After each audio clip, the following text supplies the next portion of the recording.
And you are live. Okay, this is Wednesday, March 19th, 2025, House Education Committee. Moving into a good hour's worth of committee discussion as we continue to work on H454. I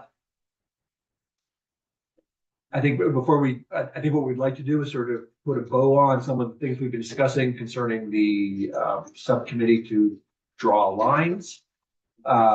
First, I did want to just give the committee a chance if there are sort of comments or follow-up discussions to the testimony we just heard from the Superintendent's Association.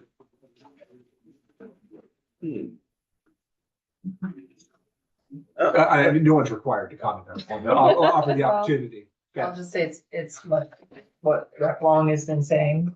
You have to have your vision first of what you want, you know, saying this is what the high school should offer. This is what an elementary school, this is where we want our vision to go, and then say, all right, so what is then looks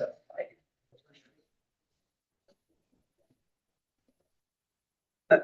And I'll just add on, my reaction is, you know, I was all over the place, but it was really important to me that we hear the little nuances that we're not aware of how it impacts student learning in a classroom. The structure of our state's education system, how that impacts student learning in classrooms. And I really appreciated having that right up front.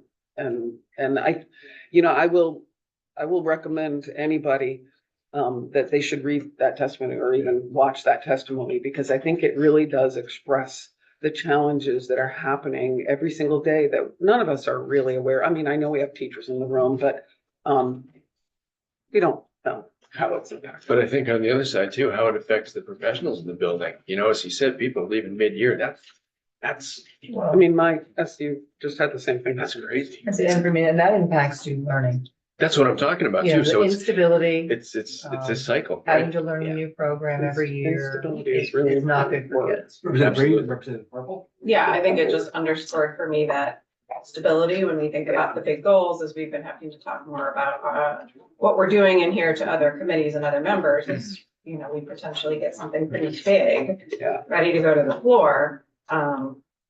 You know, I keep hearing, where are the savings? What is it doing for quality? And I think the quality piece, you have to have stability to be able to have quality. And so in many ways, like, our role is to better stabilize the system, create the conditions for stability so that education professionals can do education work, not Yeah. logistics, schedules, buildings, facilities, PCB remediation, like so much kind of Yes. constantly putting out fires. Some of that will always exist, but that there's quite a bit of instability, and it's unequally spread throughout the state, but the instability itself just puts stress on the people, the education professionals who need to be doing educational leadership and work. And that is the direct tie to quality that I see. Absolutely. I just think he did a really good job expressing about, in the multi-grade classroom, something that we don't think a lot about, which is that it's totally normal at this point for there to be more grade deviations across a single grade, so that if you're dealing with 2 grades, you're actually dealing with 2 grades of each grade, you know? So it's like not a 4th, 5th grade reading room. It's actually a 2nd, 7th, or a 2nd, Right. 8th. Right. Because of the Yeah. range of ability. Yeah, and that's incredibly challenging to ask our teachers to do. Yeah. One other thing that's really caught me off guard, and maybe is a surprise to the educators in the room, but I never considered that an SU or a school district would be actually considering splitting. He gave the example of 2nd grade. Some would be with 1st grade or whatever grade it was. I can't even imagine how that is good for kids, families, schools, No. education. Very real. My kids went through that. I did Where that. some of the kids were with a One lower class group was- and their some were with class was a, divided that's in half, something some mine were- has. some were- Yes, back. That happened to me in my learning.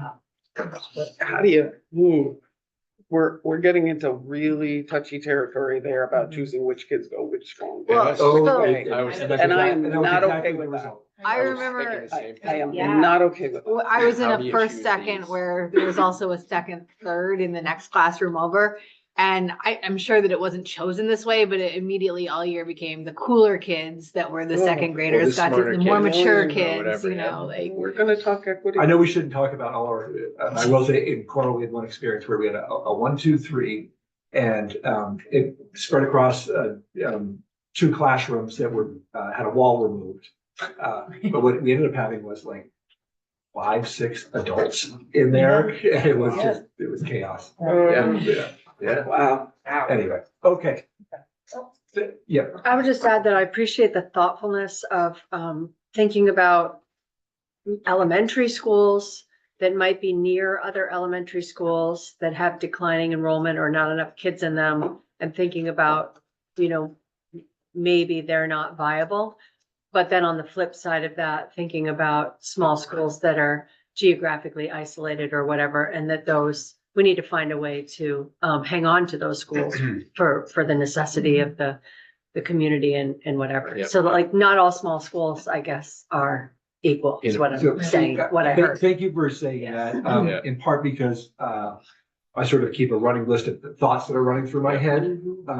And, you know, one of the tasks we're gonna have to assign to somebody, state board, AOE, is what is a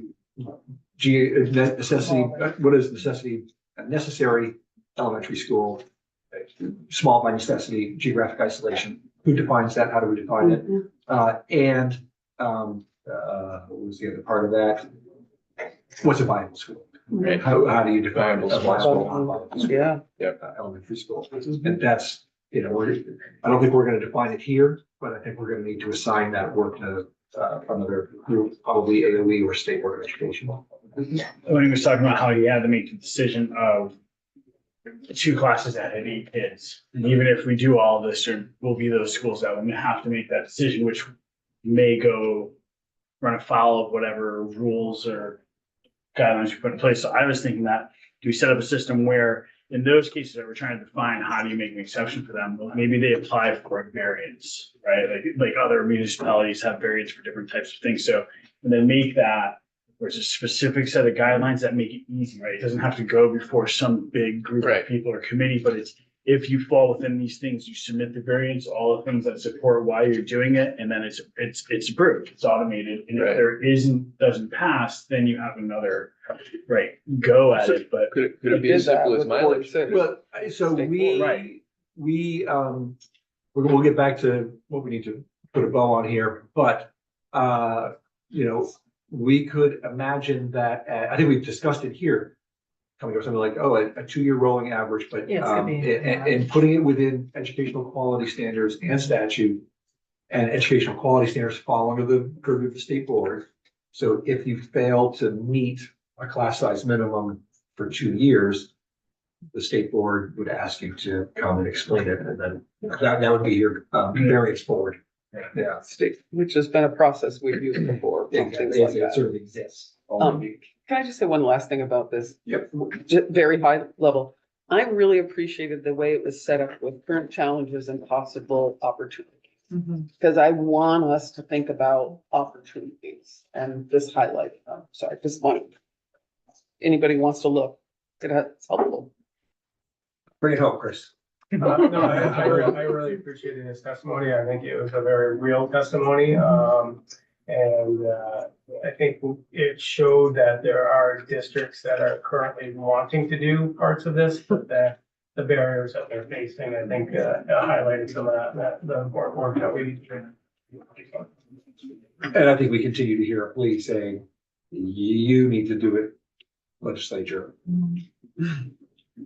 Unfortunately. And otherwise, then it's you do it, House Education Committee. This is what I dealt with as chair of our school board. I came here to hide from it. All right, let's go back to our line drawing concept, our district formation concept. So we have just a little bit of a I won't call it legal, but kind of a regulatory definition of like, generally, you think of a subcommittee as a group of people from the committee being on the subcommittee, being the subcommittee. And the concept we have batted around here is to say, well, you know, we want this to be a group of people fall under the Commission on Future Public Education, but not necessarily the members of it. So asked Beth to sort of work out some options.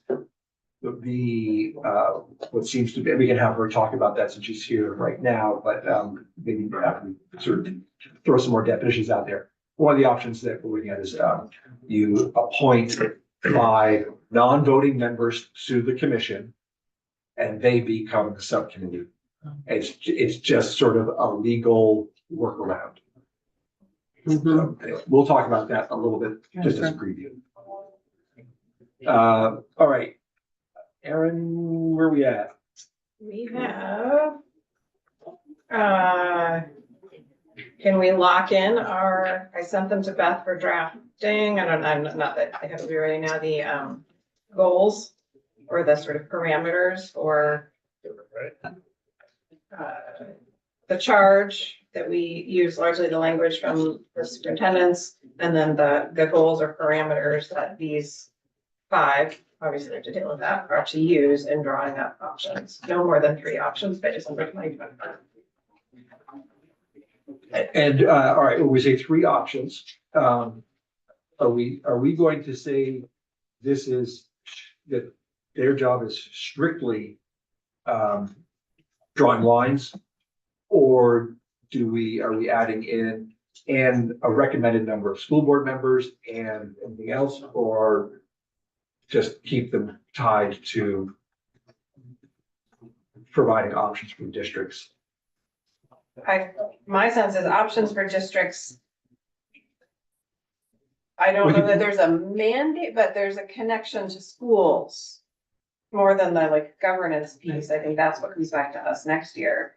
But there's the district piece is inextricably linked to schools, the reality on the ground of where do you have 5 nearby that could be 2? Where do you have a building that's underutilized? Where do you have, I guess we have that a little bit in our goals. I don't know if we need to get more specific about that kind of school piece. I am persuaded by what we are hearing of,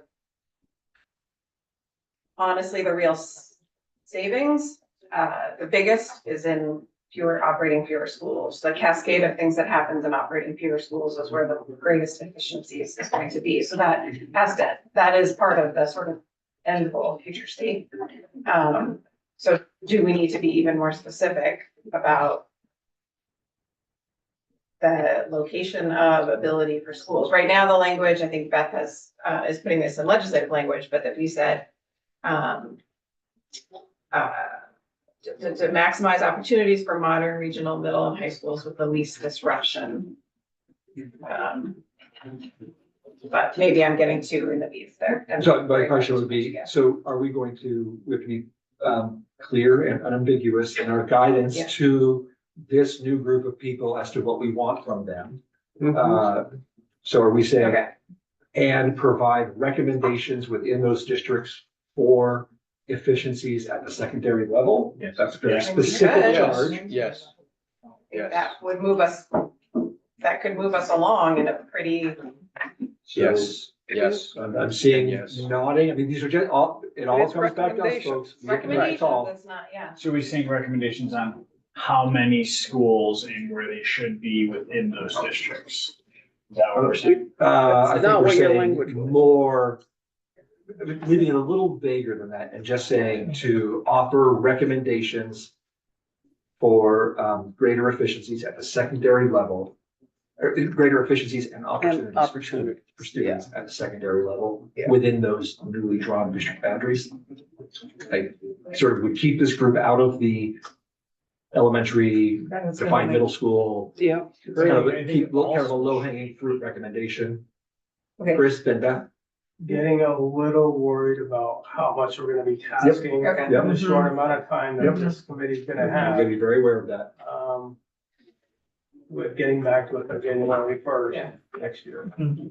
So, That, That was sort of my first point was, I don't think we should task them with time about how many members on a school board or Yeah, anything, no, anything I that do think that. Governance. I am a little concerned. I know it's not as low hanging fruit, but we can't leave the elementary piece out of the conversation because it won't make sense to just focus on secondary. You have to look at the feeding patterns as well. So I'm a little concerned with limiting it to secondary. I only would say, I think if we were to say all schools, then I think we're signing them too much. And work. that's fine, Yeah. you know, I'm going for the, you I'm know, okay with I think that. we've sort of said, well, it's a little easier to talk about consolidation at the secondary Yes, it level. It is. doesn't quite have Yeah. the same Yeah. impact and it's older kids who can be on buses longer. But whether this group should be looking at that, it's up to the committee to decide. Go ahead. I don't know that all schools is too much from my perspective, because we have all the raw data at the AOE, even as, Superintendent Adams had said, we have the data to do the study.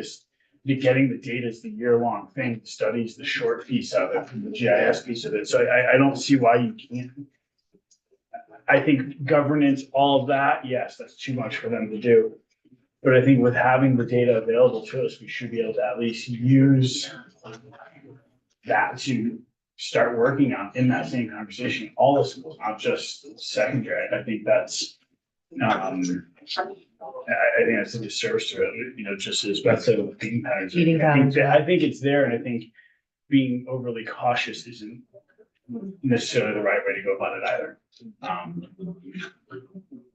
So are you saying that all schools, but for this group to be, When they're running the maps and generating what the new districts look like, where the potential room is, without saying specifics, right? But what are the recommendations for where schools should be, how they should be, operate, all of that? Yes, all schools. I think that is, because you are going to have that conversation again. And now are we going to be starting another committee to do it when this subcommittee will have all of that information available to them currently, from the AOE to map all that. I guess I would, if we're gonna go that route, and I'm hesitant because the legislature is very bad at assigning too much work to a committee, so they come back basically having failed in their journey. But can we say more vaguely and include recommendations to the best of your ability on opportunities for consolidation that would lead to better opportunities for students? Well, in their research, some are identified. That's kind of, yeah, but so that would be more of like, hey, if you can do this, do it, but not No, I think it should be specific, and it should be. to. Yeah, well, and so it's not even the consolidation of the elementary schools at my point, it's the feeding patterns, you know, of where are these kids for these high schools coming from? You know, I don't want them to leave out that consideration. So what was it you had on secondary again? We could just say something about, and, you know, considering or keeping in Maximize- mind. Maximize opportunities for modern, regional, middle and high schools with the least disruption. Considering feeding patterns from elementary. Yes. Because even the testimony we I just. just want to remind you, you know, I know you're in favor of giving them more, but these are volunteers who have other In the summer. things going on. Just having served on many of these commissions, I'm really concerned about Yeah. providing, assigning too much work. But as the You're test- not considering think about drawing lines though, without any consideration to where the elementary schools are. But it wasn't on the list. But even like the testimony we just heard, he's in a district where there's four schools that can be elementary, 5 schools that can be condensed into 2. 4 of them are elementary schools. I mean, that is a data point that needs to be represented what they're doing. You can't do that without adding it into the whole thing. I mean, it just was very clear to me that that's a huge concern for his area.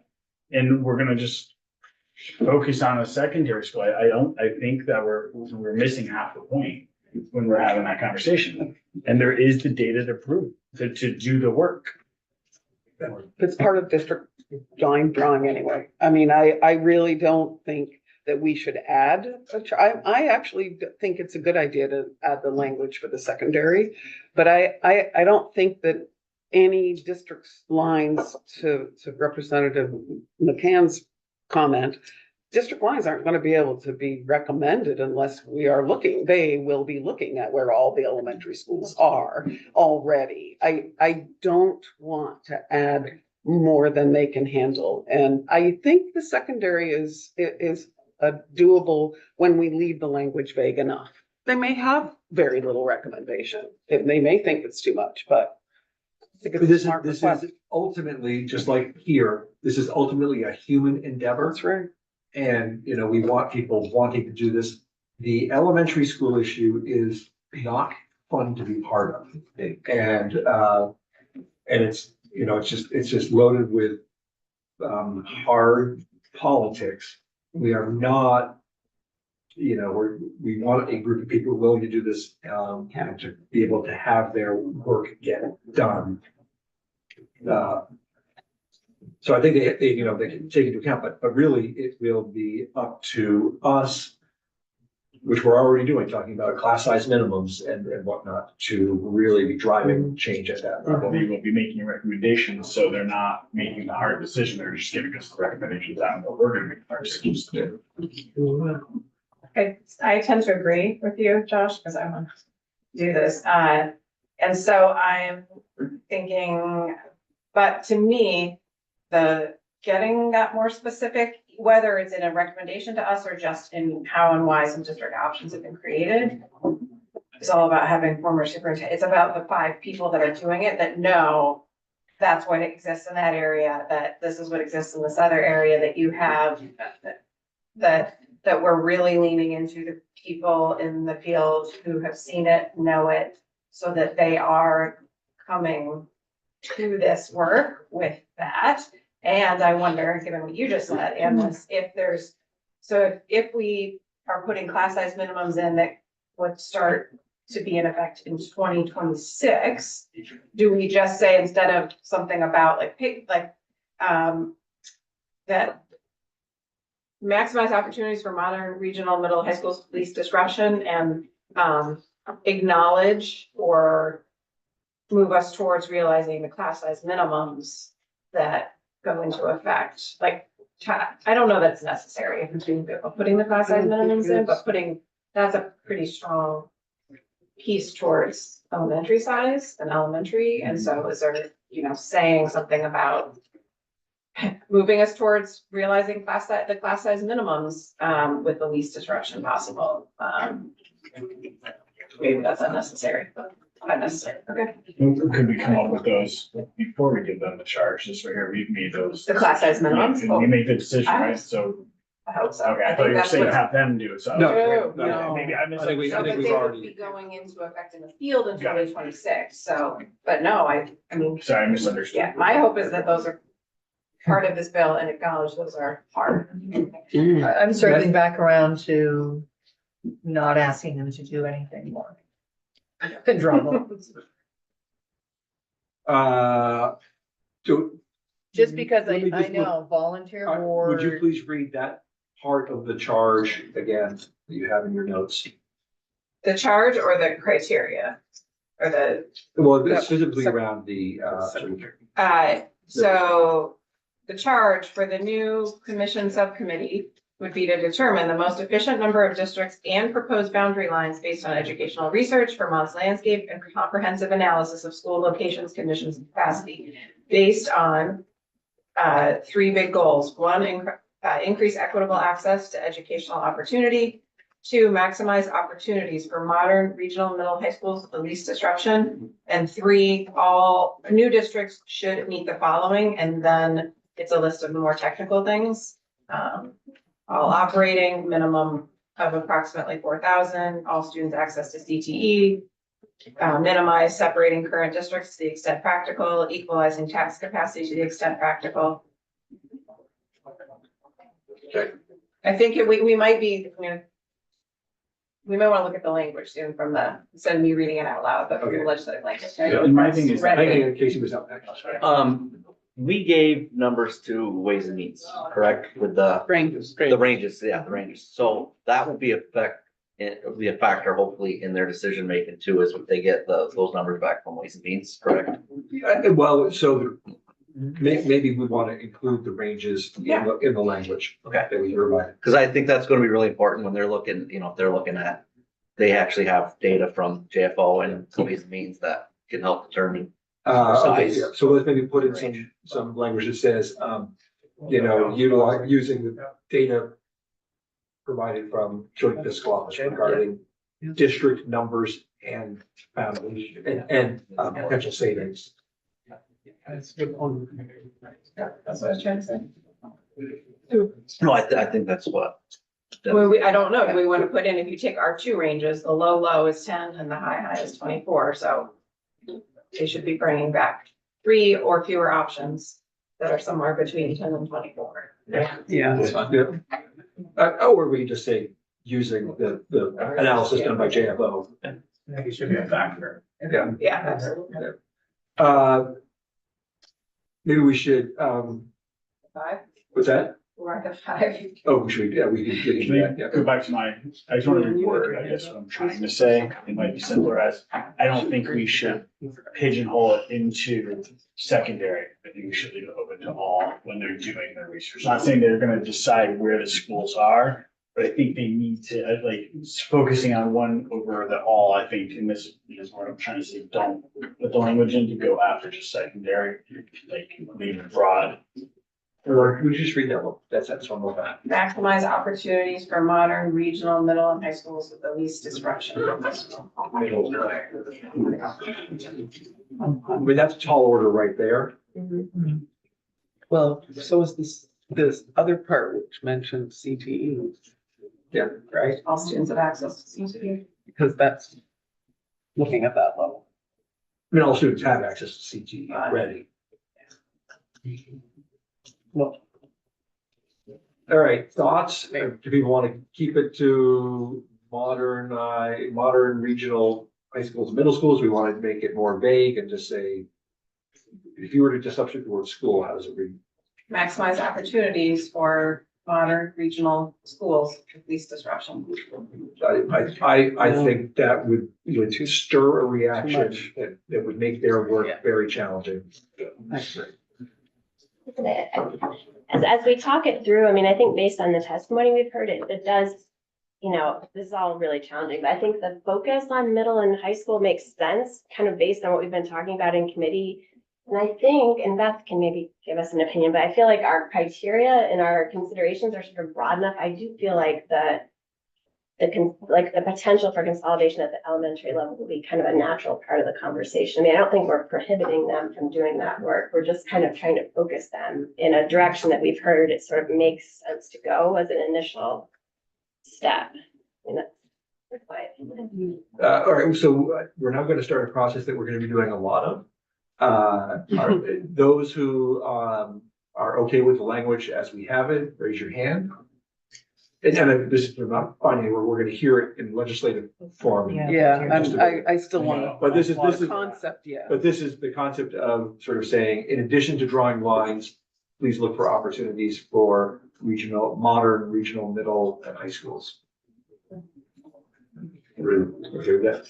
All right, well, that's enough hands to say, okay.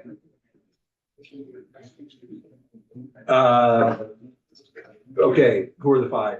Yeah, we're at 5 and we need to wrap this up because we've got 1,000 more decisions. What do we, We had a former superintendent, right? A former. I don't think we've got Business anywhere. manager. So far, we had a Oh. former superintendent with extensive experience in Vermont, former business manager with extensive experience in Vermont.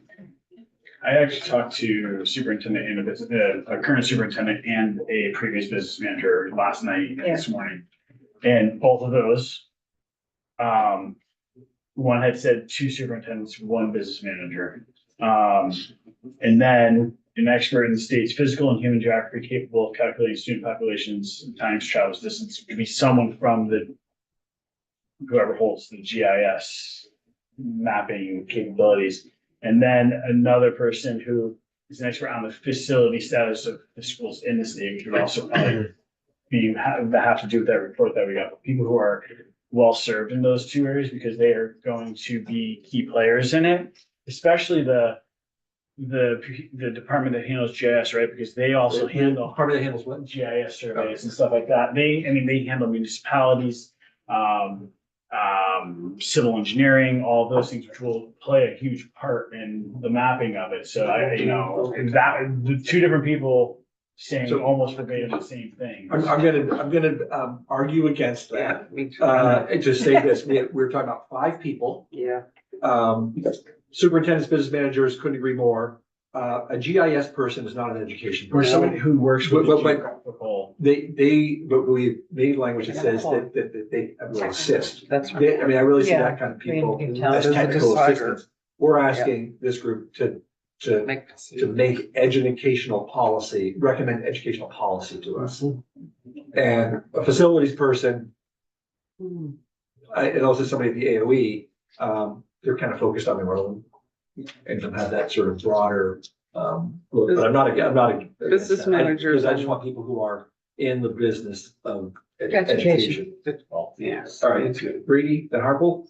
Well, I think that information you're talking about is super, super important. And so it's that technical expertise, to me, the reason why they don't need to be the person, like a GIS person on it, because I think they have to be working with, and we've got to make sure we resource this group, is that it's the superintendents and the business managers who can marry like the geography, but also with the reality. Like I think of what Amy said yesterday, Colchester, they've got kids because they don't have bus drivers. They've got kids on the bus for an hour and 15 minutes for, a single compact district. I think unfortunately, the transportation is more complicated than just the physical reality. It's also like staffing and who's available to do that stuff. And so to me, that's why GIS is like technical expertise, but the people who can sort of marry it with the on the ground reality.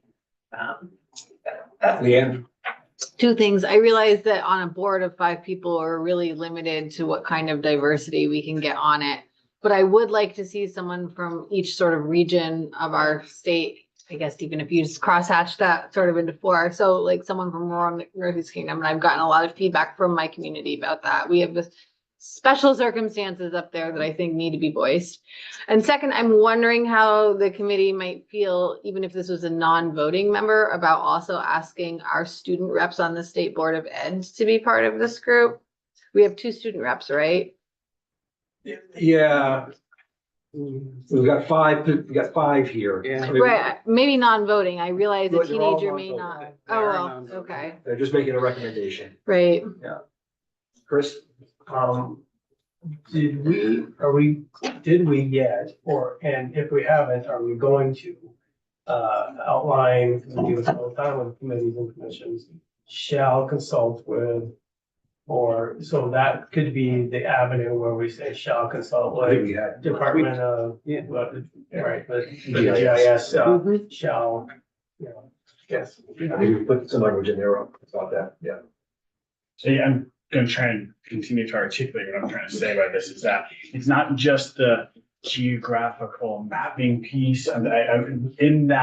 In their world, and I'm missing the name of the department, they do like municipal planning. So why I keep thinking that having someone there, yes, they may not be educators or from the educational world.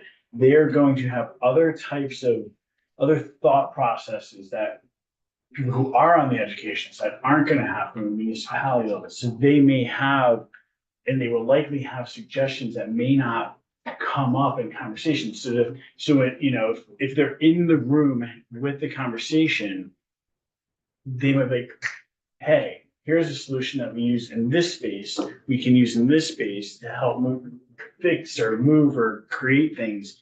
And if we can consult with them, but they're not hearing the conversations that might lead to like real live in-person answers. Maybe we're sending them a pile of information and hoping they catch the things that might be better caught in person. I might need a couple of 4 examples at some point. That, They'll be in. I was just wondering, so you mean like someone from a municipal or regional planning commission? kind of, the reason why I keep going back to the geological stuff, they deal with municipality maps and infrastructure and things of that nature. So they are looking at everything from transportation to transportation patterns of Environmental. communities, environmental, right, there's a lot that's there that can be, it's an outside voice, yes, but sometimes you need that outside voice to bring other perspectives that could open up a whole new window of ways to do things. Some of what you're talking about is going to be necessary more at the district level, once the new districts are drawn and how they organize themselves within that. To me, that's where like, there's a washed out culvert here might be better suited. Did you I think she had her hand first. Concrete suggestion.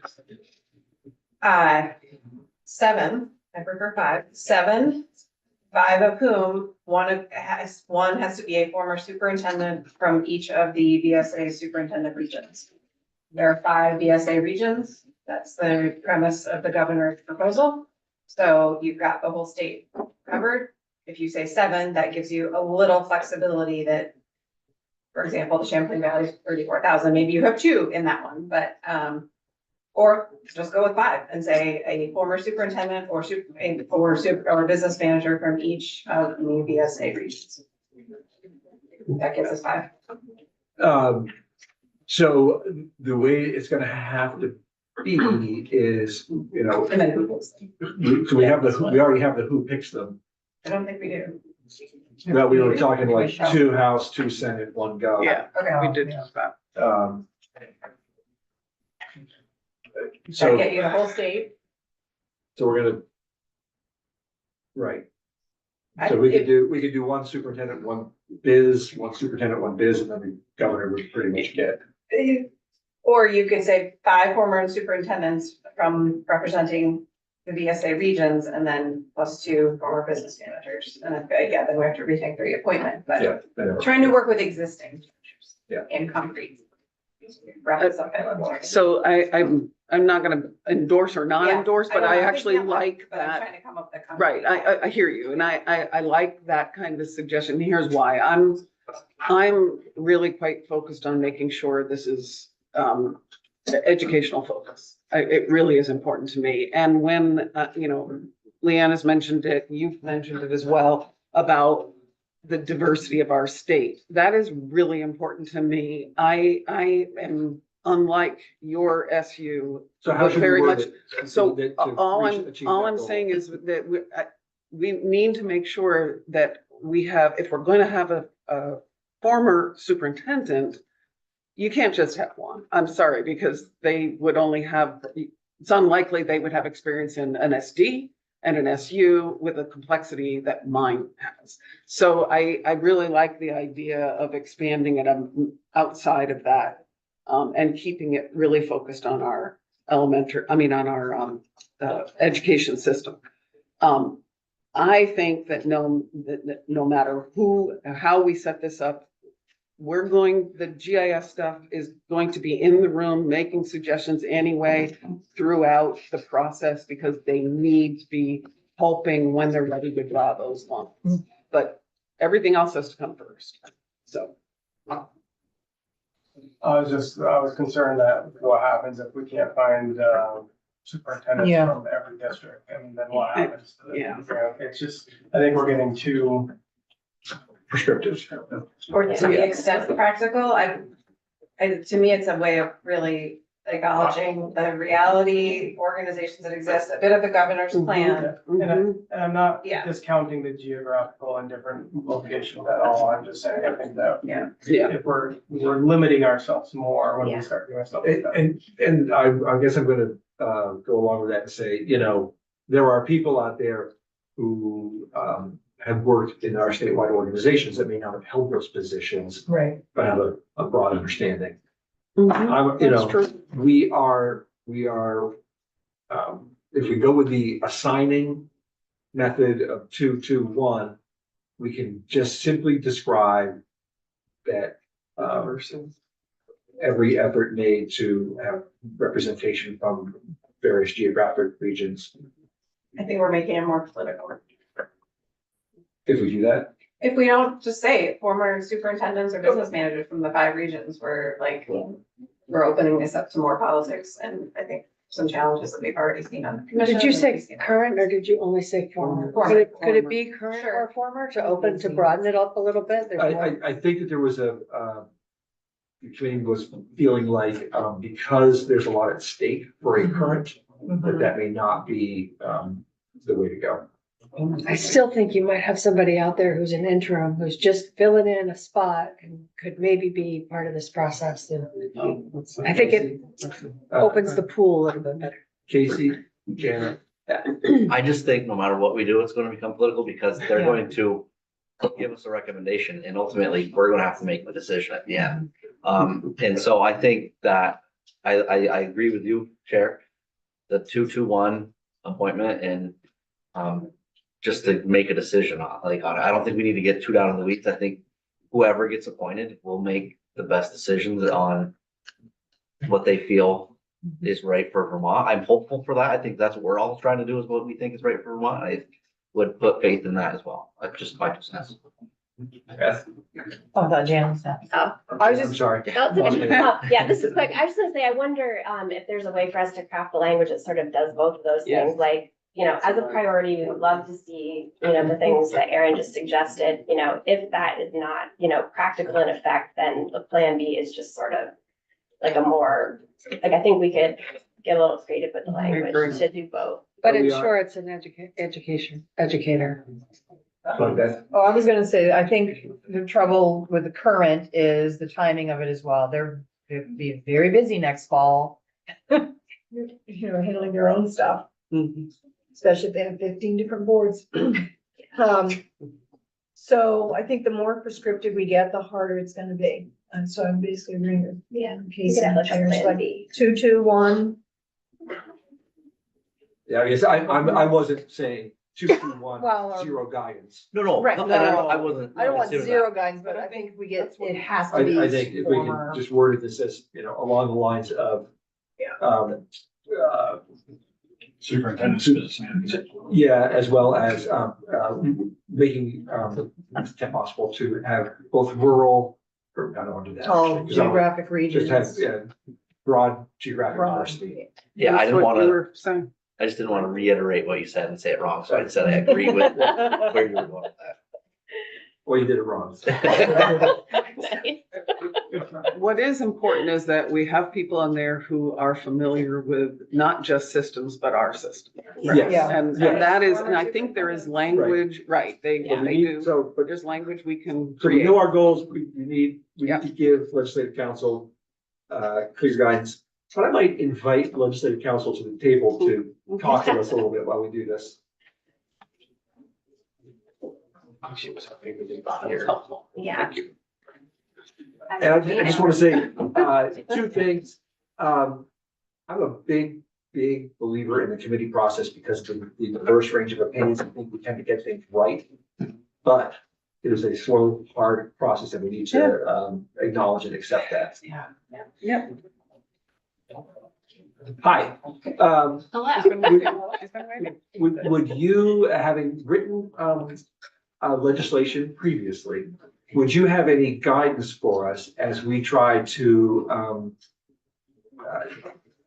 do this work, do this part of the work? And you could say, no, these are policy decisions that are all yours. Or you could, Beth St. James, Office of Legislative Counsel. I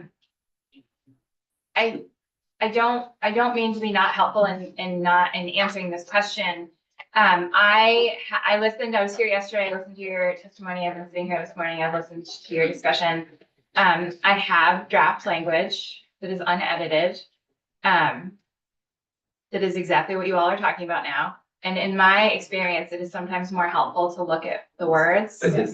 that's why we brought you here. So I just want to give a couple caveats before I share my screen. One of them is, this is the first time you will all be seeing, I have formatted this language in strike all amendment to H 454. So for those of you who are new, oh no, you looked at an amendment for the food dye bill, right? Or We- epinephrine? Yes, Okay. that was an amendment to a bill. And Mhm. so you've seen a strike all amendment and you're familiar with the fact. We did, that was do not a strike strike all. all. Oh, bill. okay. Alright. So strike all amendments are exactly what they sound like. It is literally, there's gonna be lead-in language that says, you all have considered the bill and you are recommending to get rid of everything in the bill as introduced and then to insert in lieu thereof, and then all of the language that you are recommending. And you have carte blanche over what that language is within the bounds of germaneness, which is not my call. So I have taken bits and pieces of, actually, why don't I just create a dummy document now? Because I'm just leery of sharing something that you haven't discussed or given airtime to. So I'm just gonna I'm pulling the section out that you're talking about, the subcommittee. So just so everybody understands, much of our discussions Beth has been listening to and converting into legislative language. There are other things like part of the AOE to create a statewide school calendar. So she just, out of that sort of hodgepodge of stuff, she's pulling out this very specific. Okay. So this is unedited language. And let me log into Zoom. Josh, your name is still on? While we're doing that, I'll just tell you all, my son works at a high-end restaurant in New York City, served Cyndi Lauper last night. She went to my college. Girls still want to have fun. I wrote back, I said, did she just want to have fun? That's amazing. Well, probably better now known for Centex commercials. That's fame as a strange road, isn't it? Yes, exactly. Down the road, you're doing old people We'll ask, medications. we'll ask you two and, You're aging with your fan. Orca, you just edit that part out.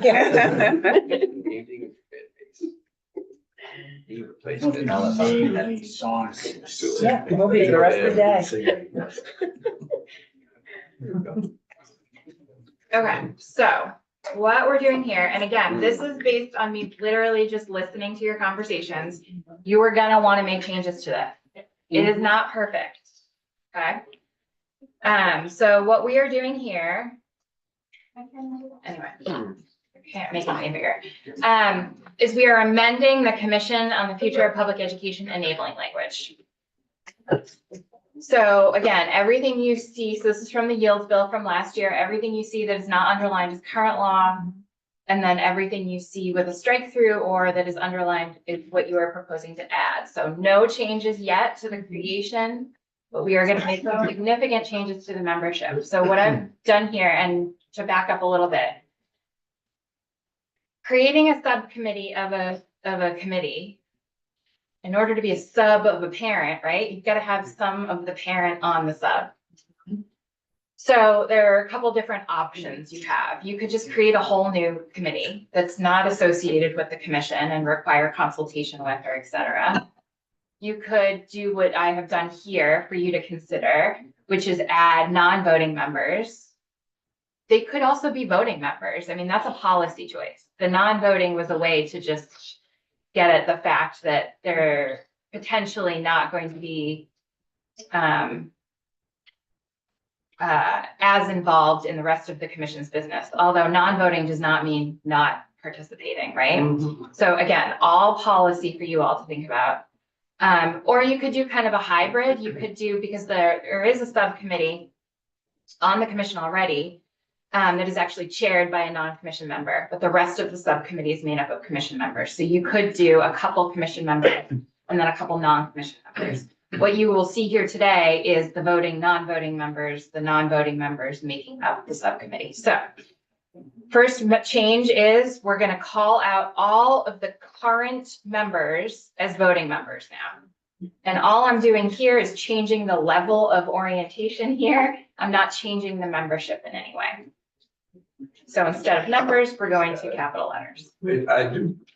so everybody knows, the charge of the commission is also just to make recommendations. So even though there's some voting and nothing, again, it comes back to us.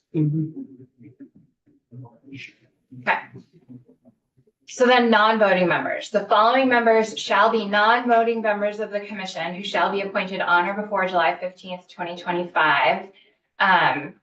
That date is a policy date, and I think that historically, there's been a lot of practical hurdles to getting appointments made even by July 15th, but you all are asking these folks to do an incredible amount of work and to join a body that is actually up and running already. So I am going to suggest that you respectfully, that you push for the earlier appointments as possible to give everyone the amount of time. You may hear from the appointing authorities that that's not possible or there are challenges. So all of whom shall have extensive experience working within the Vermont public education system. Appointing authorities shall coordinate to ensure that each of the 5 non-voting members represent and I should probably say, different geographic region of the state. Again, we can wordsmith that. So 2 members shall be appointed by the Speaker of the House, one of whom shall be a retired or former Vermont superintendent of a supervisory union with multiple member school districts, and one of whom shall be a retired or former Vermont school business manager. 2 members shall be appointed by the Committee on Committees, one of whom, again, it's the same as the House appointment. Policy choice of whether you want to call out supervisory union versus supervisory district, whether it needs to be the same for each, et cetera, all policy. And then 1 member appointed by the governor who shall be either a retired or former superintendent or a school business manager. Again, all policy on who's appointing and the qualifications. This is just based on the conversations you've had and what I worked on last week. So I'm not sure I recall us saying that we wanted the former superintendent to necessarily be of a SU with multiple member school districts. There was definitely testimony or discussion about that because of the experience of running one school district essentially versus managing different, but again, this is all policy and I can pull that back or change it. Well, for one of them, I'm not. Yeah. I don't want to all the SQs. Or limited to SQs, just farmers. Can I actually, because I agree with the concern. I think that yes, the answer is yes, that would be, I've said it. I mean, but I didn't say it should be for everyone. Okay. Now, I also want to make a suggestion, and I don't know whether anybody would approve this, but I actually don't want to have the potential of having 3 business managers and 2 superintendents. So maybe we could do, the governor does a superintendent only, not a business manager. So I would much rather have an educator, that person with education background be the dominant. So, when people think about this, 2 members, Speaker of the House, 1 business manager, 1 SU superintendent with multiple districts, 2 committees, not specify whether that former superintendent has to have multi-district SU experience. And then limit the gov to a superintendent and not limit it to SU, multiple, all that. Getting rid of either. I would super in the weeds and maybe completely overthinking. I would flip the House and Senate and have the House have the sort of broader pool of supers to pull from and the Senate. Fine with that? No, I wouldn't. I don't know. I think this is, no, I like it better this one. I don't know. Does anybody want to push against Aaron on that? May I ask a clarifying question? Yes. Emily, why? I'm just curious because I just think that, it's a broader group, from the speaker's perspective. I'm happy with it the way it is. Beth? And my question is why Aaron wanted to switch it the other way, because I'm not, I think I was thinking of the structure wrong. Well, Because supervisor, school district supervisory districts and supervisory. there are fewer senators, but they represent much larger areas and numbers of people, so Would they have Super, connections? Go ahead. if I could just add superintendent, so if you just say, so if we're looking at B here, 2 members shall be appointed by the committee on committees, one of whom shall be a retired or former Vermont superintendent. You are not limiting to a supervisory union or supervisory district. It's Right. just Right. all options. Okay. So, So I would say B gives the broadest pool, That's Right. correct. or the deepest pool. right. And A is limiting to just a superintendent. And it could be a superintendent who's worked at both, but Right. this is saying they've had Heard about that experience too. in it, with multiple member districts. I want to keep thinking. That this is happy to move on. Are we keeping this? Are we changing it? Chris, got any thoughts? No, I would just say, can we just keep it for now and come back to it? Yep. That's where I am. Okay. Okay. I just would point out not to complicate things, but nothing there says anything about geographic diversity. Uh, That's right. If you will. Number 2, for non-voting members, falls under the membership considerations in general. And the members have to represent the state's geographic, gender, racial, and ethnic diversity to the extent possible. And you've got all of whom, the 5 non-voting members represent a different geographic region of the state. So there's something there. You can certainly change it. It seems like on a 5-person board, that's gonna be really hard to come up with 5 people who represent geographic diversity, racial diversity, gender diversity. It all says to the extent possible. Okay. In Vermont. But because you're absolutely right. We're talking about picking from a very specific pool here. Do you want me to add to the extent possible here under the non-voting member appointing authorities? The appointing authority shall coordinate to the extent possible to ensure that. Yes. That was a kind of unilateral, yes, sorry. Yeah. I'm not pushing back. Okay, are we ready to move on for now? Yes. Okay. So no changes to the steering group membership or duties.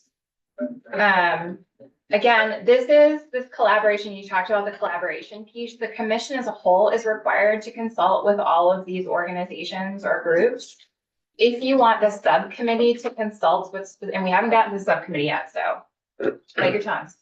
If you want the subcommittee to consult with specific organizations or groups, I don't necessarily think that this language would require that, so you might want to think about building that into the language later on. This is all duties of the commission. I would suggest that once you are happy with the duties of, or while you are undertaking this work, there may be areas that are current duties of the commission that may either conflict or are duplicative of what you are asking of the subcommittee. And so I would suggest that reviewing the duties of the commission as a whole is probably a good idea to make sure you're not having dueling bodies of the same parent organization, trying to come up with recommendations, similar recommendations, et cetera. And there's quite a bit of language here to look at. So I'm just going to highlight this because I do refer to this. There is a public engagement section, and they have hired, my understanding is the commission has hired a consultant to help with public engagement. So you'll see a built-in language about utilizing that process in a consultant. Again, this is all current charge of the commission as a whole, and we're just gonna skip through it with my recommendation to you all that you really look at this carefully. I have not changed any of the report back requirements for the commission as a whole. Some of them have passed, right? So 1 and 2 have already passed, but their final recommendations are coming to you this December. I've not changed anything regarding the assistance of the commission as a whole, and I haven't changed anything regarding the meetings or compensation reimbursement, the per diem sections. All I've done is plunked at the very end, I've added a new subsection called the School District Boundary Subcommittee. There is created a subcommittee of the commission to be composed of the 5 non-voting members of the commission. It shall determine the most efficient number of school districts and proposed boundary lines based on educational research, Vermont landscape, and a comprehensive analysis of school locations, conditions, and capacity. So that's the charge. And then we get more specifics. Do you want me to just keep going or do you want to pause there? Keep going? Okay. Duties of the district boundaries subcommittee, and please, if you have a better name for this group of people, let me know. The subcommittee shall recommend not more than 3 school district boundary options to the General Assembly. I'm sure we can get more eloquent with boundary options. The proposed school district boundaries shall increase equitable access to educational opportunity, maximize opportunities for modern, regional, middle, and high schools with the least disruption to students, provide for the education of their resident students by operating kindergarten through grade 12, provide access to CTE for all students, to the extent practical, not separate towns within school districts as those boundaries exist on July 1, 2025. Just for a second, we probably should say for all. Do we need to define students with CTE just because, like, are we saying? Like, That's just, policy. This is IMP, this is great. yeah, so I would just say, for all students who currently qualify to attend CTE. You I don't. just don't want to, like, all of a sudden. we're saying, Kindergarten like, needs to go. Open a CTE for second graders. Yeah, I get it. It's just a technical thing. I think How about earlier you we just started saying that. for all students, provide access to career and training? Like eligible. All students. I know. I Eligible just put it in the wrong CTE. space. Yeah, thank you. Here we go. Thank you. To the extent practical, not separate towns in the school. We did that one. To the extent practical, equalize taxing capacity between the districts. That's gonna be a hard one for them to do. Technical, they're gonna need serious tax. Yeah. Uh, Yeah. That one scares me, and I almost want to take it out and say that's our problem when they come back to us. Because that would require some, Extraordinary modeling of the tax part. yeah, And it's not gonna be sort of a ready. knowledge base that we are not necessarily, we would need down. Do you want to get rid of this one or you want me to leave it and for consideration? Jana? I was just gonna say, on that, along that thought, we talk a lot about putting ed policy before funding, and I think we would get sort of more like a better result if we took that out. Excellent, excellent argument. I'd take it out. Okay. Every district can just have this. Again, making unilateral decisions here, but I'm just not hearing opposition, and I do think that's a hard one. To the extent of. Thank you. To the extent practical, recognize the availability of regional services. Nope, I think I actually deleted 2 things here. Maybe not, okay. I'll maybe have an extra item. To the extent practical, recognize the availability of regional services for students, such as designated agencies, and how these services would integrate into the new proposed school district boundaries. I'm not quite sure what you were trying to get at here. Just consider regional services. Yeah, Okay, yes, okay. Yeah. specifically, Designated most agencies. specifically DAs. Designated agencies is a, So we are, there's a lot of cross DA boundary issues that crop up where a kid is in a Rutland-based school system, but their town is in Addison County, and Do you want to leave this as now, as it is now, or do you have suggestions? That's a good question. it's a May, so I don't. Go Uh, ahead, Jana. legally, does it matter if we use recognize or consider? Should we be No. consistent? I You mean, want to say that's consider? like a Okay. tiny little thing. I like the words. I agree with that. Oh, right. Okay, so this is, again, this is the first draft that I did last night. I cannot stress enough how much we can change this. Yeah.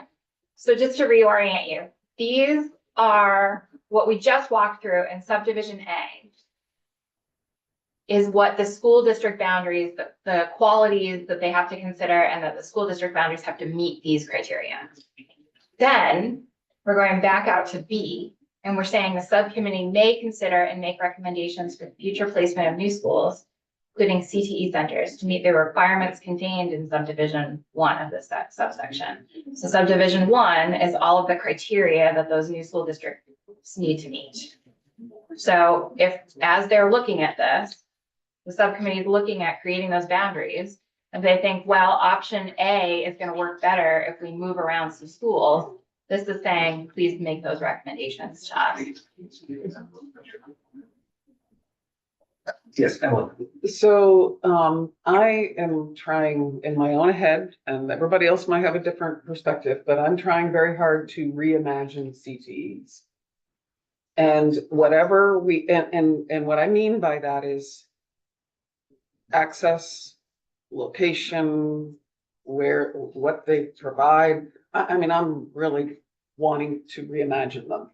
So I do not want us to be limiting in any, and I'm not suggesting we are, and I'm not even really looking at the language, but I don't want the language to be limiting opportunities for us to reimagine it. And I don't know whether this subcommittee would be ready for that or not. I just want to leave it broad enough for change in our. Yeah, I system. mean, are you talking about B or C? I'm not, well, I wasn't really both, I Well, guess. Well, I guess B is a B may. is more, right? Is a may, and I think it's trying to be inclusive of CTE as opposed to exclusive of CTE. C, concerning access to CTE, secondary base shall be to the governance. I'm not sure I want that. Right. Yeah. Right now, we have a system of CTE, and they are often buildings, locations, limiting to those. I don't know what the future is going to hold around CTE, but I just want to make sure that as consideration is being given, that there's room for us to shift and change the way we provide. All this group is doing is making a recommendation back to us, and at which point I think we can shift and to our heart's content. As long as it's not what I'm trying to say is as long as it's not limiting to the buildings and services that are provided by CT today. As I'm long not as the sure it says language that. doesn't limit that. Yeah, I said as long as the language doesn't limit us to that. I want them to have a broader clarification. Is asking them to consider CTE governance putting too much on their plate?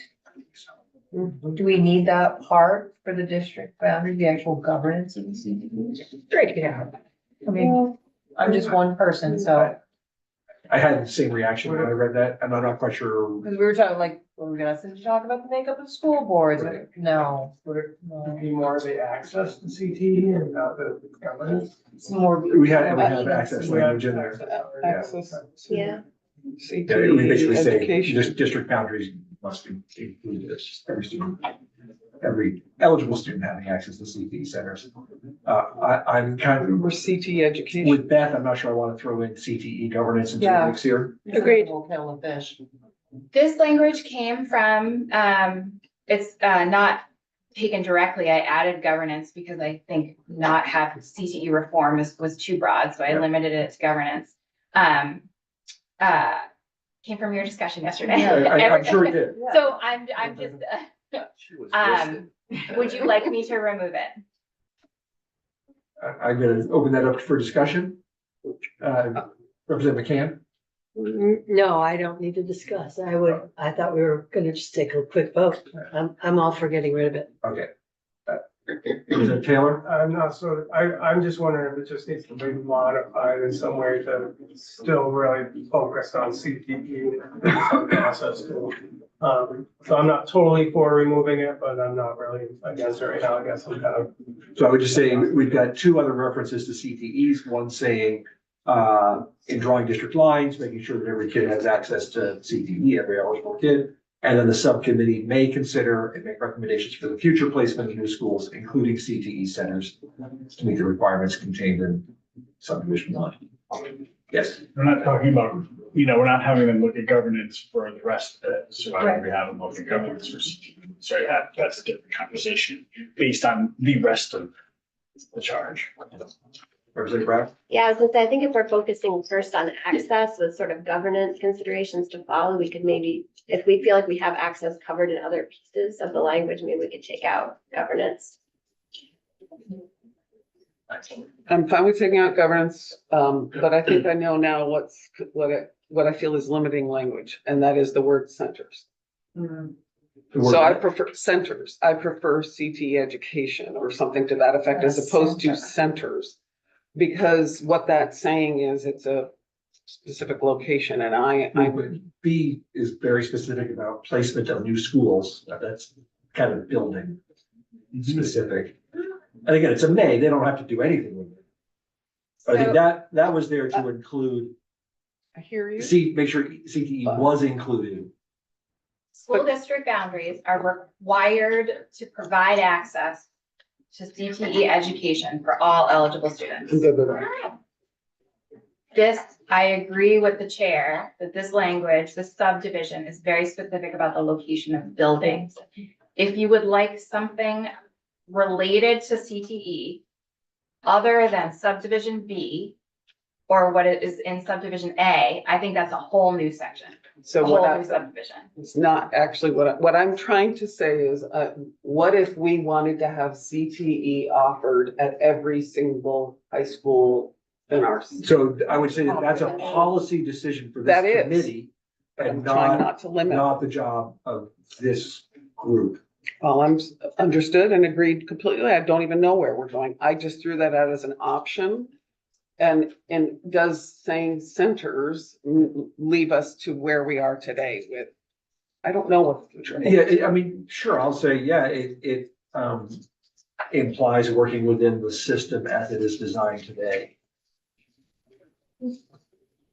What about the word program? Works better for me. I like programs. Sure. If you're gonna build a new school, maybe it's gonna be a comprehensive high school with a program in it. Yeah, Look at that. thank you. Would you like to remove subdivision C? Yes. I'm really cool with removing C. Let's move. Let's not let them worry about governance. They got that up. Public engagement. The district boundary subcommittee shall engage and coordinate with the commission's public engagement subcommittee and the public engaging consultant to maximize public input and feedback regarding the proposed new school district boundaries. Can I say regarding the development of the proposed new school? Oh, They're there gonna, those won't exist. Assistance. This is, I think, an area where I would suggest you spend some real good time thinking about. The district boundary subcommittee shall have the assistance, and again, this is taken from your testimony yesterday. And a conversation I've had with some of your members about the use of a consultant. So the district boundary subcommittee shall have the assistance of the Agency of Digital Services Vermont Center for Geographic Information, which may also retain the services of one or more independent third parties to provide facilitation and mediation services to the subcommittee. That reads to the ABS. Yes, hear me out. Okay, I'm sorry. Someone has to contract for the service. A state agency. You could have AOE do it because they are providing assistance to the commission as a whole. Usually, the way this works is the state agency that is providing assistance is also contracting for any contractors or facilitators or whatever. So this is a very basic structure. This is why I said you need to spend some time thinking about this, because I agree, I'm not so sure that they are the right folks to hold this contract and manage this contract, but you don't have anyone else right now built in other than AOE to manage that contract. What contract? All. Contract for the facilitation and mediation services. But what if we say they don't need facilitation or mediation, they just need to have access to GIS experts in the room? You're about to teach us about how this all works. Yeah. I am just going to suggest that you take testimony or talk amongst yourselves inside and outside of this room about the support necessary for a group of volunteers to do this work on a very limited timeline and to give you a product that you can run with in January. I think the legislature has used facilitation and mediation services or consultants in the past very effectively. You do not, this is a policy choice. You do not have to do it. I am making this suggestion for you all to consider.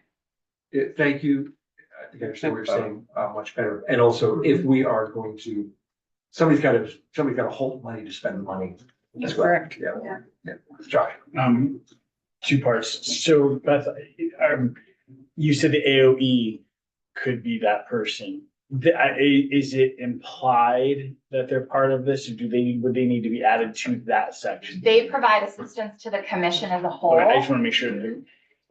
So I mean, yeah, I mean, you could have and or, right, to hold that because they are going to provide all that data that they have. I don't know. Yeah, I'm sorry, were you saying that, that you put it in the language that it'd be ADS that would retain the services? Simply because you all talked about having them assist, provide the assistance to the subcommittee, rather. And we could decide to decouple that last part of the sentence from ADS. And then make it we is responsible for the facility.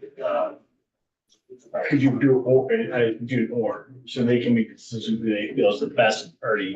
So I'm gonna put a pin in this, Yeah. For the moment, and here's why.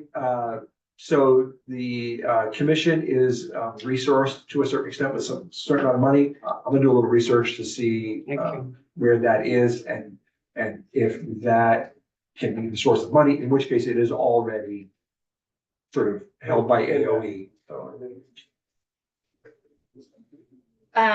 Deliverables, report and maps. So I have two deliverables here. A report, because you're gonna want some exposition about how they made their choices, Yep. I would suggest, and a maps. So on or before November 1st, this is selfish for me. Your bill introduction deadlines for the second year of the biennium are very different than the first year of the biennium. For the second year in the biennium, individual bills for the House are usually due to be fully done, co-sponsors, signed off by like December 31st. So if you anticipate having a bill introduced based on the work of this subcommittee to start the session on an individual legislator basis, I'm gonna need time to draft it. If you anticipate not having an individual bill introduced, but working with the report and the maps from the subcommittee to develop a committee bill, which would have an introduction deadline of the end of January or very early February, I think end of January, then I think you could push that November date closer to December if you wanted to. But I'm just highlighting the practical reality of the second year of the biennium. So. 4 months. Right, I personally would anticipate this being a committee bill. And I So would we have- like to squeeze another month out of That's that right. time. Me too. Do you want me to make that change now, December? Yes. Okay. And If you all change your mind in December. Just look That at was my where to face find now. And can go- Beth, down we can in go part where? B, Can go down in where? part B, you've got an extra 0 there. In B, Maps. when you go down. Oh, yep, thanks. Again, this is on the end of it. We haven't gotten there yet, guys. Okay. Start jumping. So the district boundary subcommittee shall submit a written report to the House and Senate Committees on Education with the subcommittee's proposed new school district boundaries. The report shall detail how each proposed option meets the requirements of subdivision 1, which is all the criteria that you're asking them to propose to you, so that you're not having to guess, right? And then maps, they have to submit maps to you, and I've just thrown these things on here. We change that to December 1st. Oh, yep. I've thrown this on here based on your school explorer map. So again, all policy on the level of detail you want on the maps. Average daily membership, member towns, the location of public schools and the grades operated, facility index scores, PCD testing, 10-year change in enrollment. You don't have to have any of this, but I think you should put some criteria as to what needs to be on the maps. I appreciate that. I would say yes, absolutely to all of that. And I would just point to the committees just say that, the work that has already been done, all of that information is available literally at a push of a button. And that's it. So this would, I would suggest this language would take effect on passage, to give everyone time to get up and running. But this is what I've cobbled together for you so far. Yeah, go ahead. Question on when that would be readily available for us to kind of look back on. This language, Yeah, it's with editing right now. So as soon as I get it back, I'll send it to the chair and then we can decide what's public, what's not. At least actually limited to this section. yes. Okay, I can do that. Great. Are people ready to take a 3-minute break and then move into our next Next U topic. section? Mhm. All right. No. Thank you. Hard